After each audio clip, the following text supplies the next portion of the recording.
Yo! What is up mga idol? So ngayon, panibagong tatuan at panibagong kagwapuhan na naman tayo mga idols, no? So ngayon mga idol, yung project natin is add-on geometric tattoo mga idol.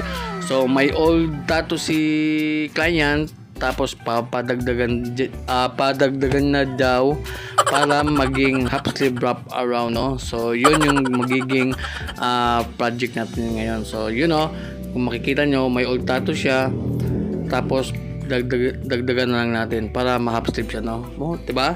So yun, shoutout nga pala sa ating client, you know, si Boss Idol George. So yun, syempre yung ating mga needles na gagamitin natin dito mga idol is tatlong sizes lang, 7RS, 11RS at saka 17RM. So yan lang yung ating gagamitin dito mga idol. So you know, kung napapansin nyo, nakikita nyo yung needles na gagamitin natin, no? So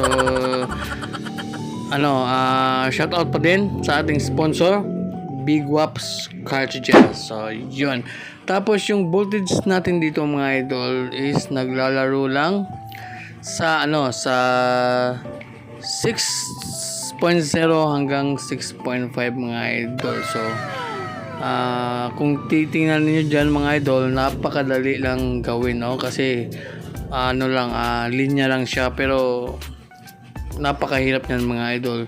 So mas gugustuhin ko pa na mag portrait tattoo kaysa gumawa ng mga geometric, kasi nga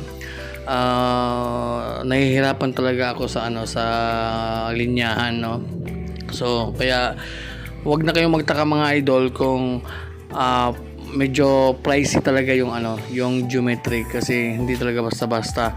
Konting pagkakamali mo diyan, talagang wala na, mali na, no? Kasi nga klarong-klaro yung kapag may